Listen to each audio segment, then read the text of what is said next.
Now, Thor has been a tremendous successful brand for the Marvel Cinematic Universe. I mean, I thought the first Thor movie, directed by Kenneth Branagh, it's one of the most underrated, I think, comic book films ever made. Thor 2, not so much.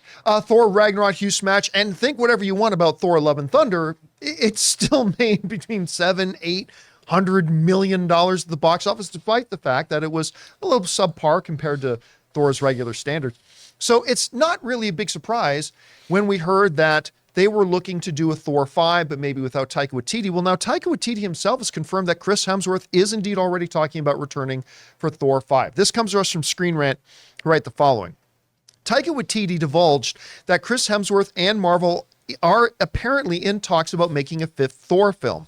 Thor 5 hasn't been officially announced by Marvel Studios at this point, though the sequel was teased with the tagline, Thor will return at the end of Thor Love and Thunder. All right. There's a couple of ways of looking at this.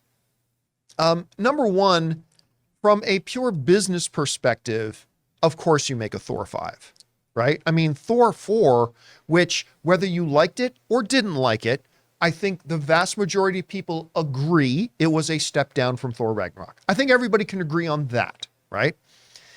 But despite that fact, the movie still made bank. Even though it was a subpar Thor outing, it made money. People want to see Thor. People like seeing Chris Hemsworth as Thor. And you put out something great.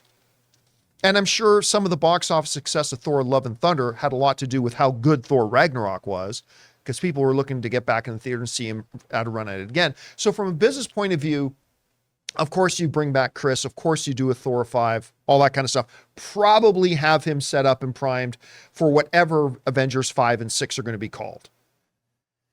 But I think there's an even deeper issue about why you got to bring him back. And it touches on something that we've discussed on this show a lot over the last while.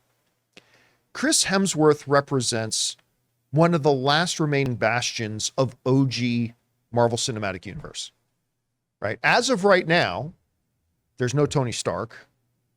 As of right now, there's no Steve Rogers. Literally the heart and the soul, the yin and the yang, the faces of the MCU are gone. Black Widow, Scarlett Johansson's gone.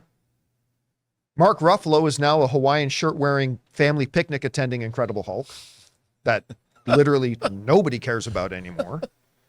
And we've got Hawkeye playing second fiddle in his own Disney Plus show, talking about retiring. And like the character Hawkeye is talking about retiring, which of course he is. He's not an immortal like Thor. His body's taken a lot of damage, so he's talking about retiring.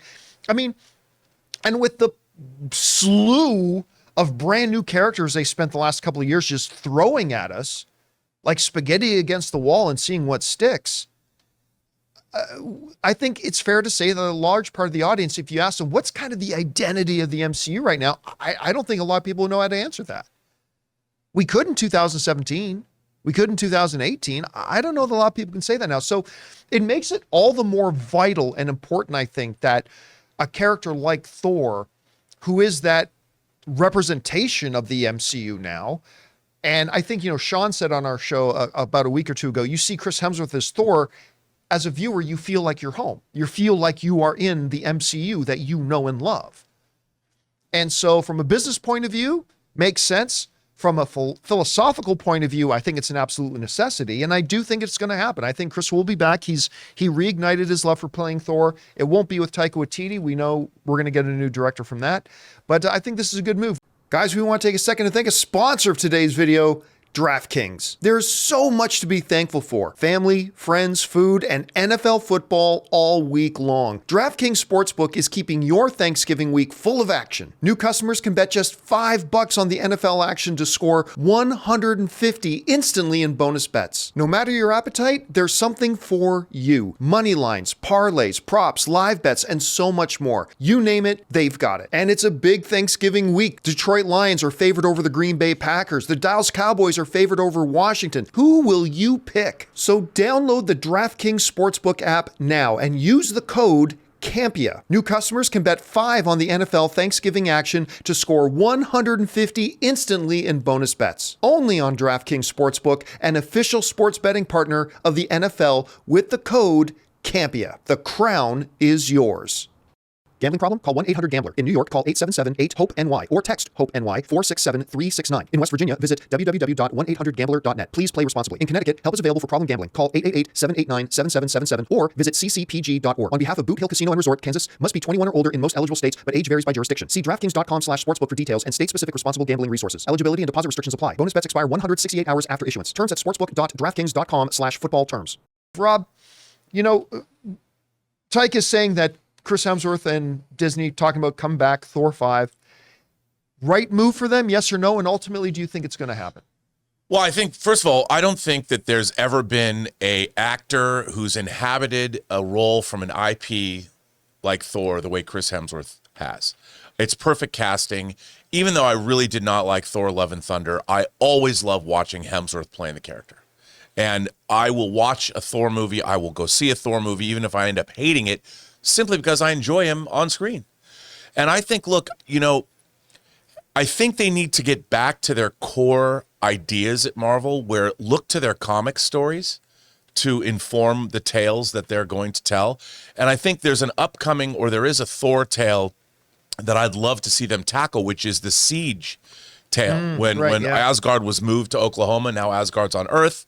And what happened there, obviously they'd have to change it around MCU style, but I think they need to bring back Thor and make him the kick-ass, in-your-face, like make the Extraction 2 of the Thor movies, you know, because I thought it was better than Extraction 1. And they need to get back to that. Like, we want to see ass-kicking Hulk again, puny God. You know, I want to see, let's get back to the core Thor values that we know and love. Core Thor values. The core Thor values.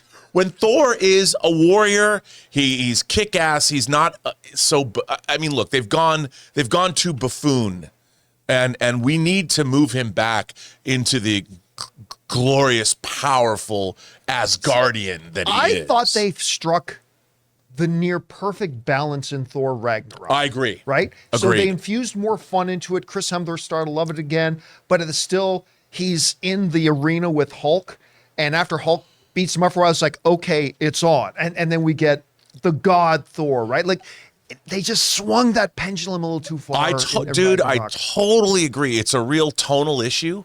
And you can have fun even from the beginning when he's at the Warriors 3, you know, drinking. Oh, yeah. I mean, it's a lot. It should be fun. But we need ultimately that kick-ass Thor that we know and love. And I think they can get back to that. And I think Hemsworth knows it too. You know what?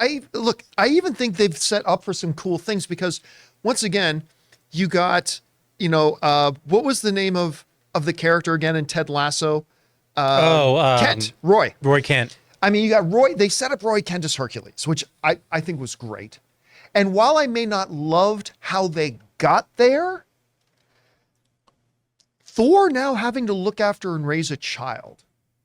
Right? Now, again, maybe some problems with how they got there, but seeing Thor suddenly trying to struggle with how to parent and do that, I think there's possibilities there. You also have something now that Thor will love more than anything else, and you put that in danger. Yeah. You got great heroic motivation. But to your point, when you said that there's not a lot of people who have inhabited their character like he did, do you remember that old Saturday Night Live skit when Hemsworth was hosting? And they did like this fake commercial where he's playing himself. He's like, when I went into audition for the Thor, they said, wait, there's a problem. We want an actor to play Thor, not actual Thor. I remember that. It's one of the great sketches they've done.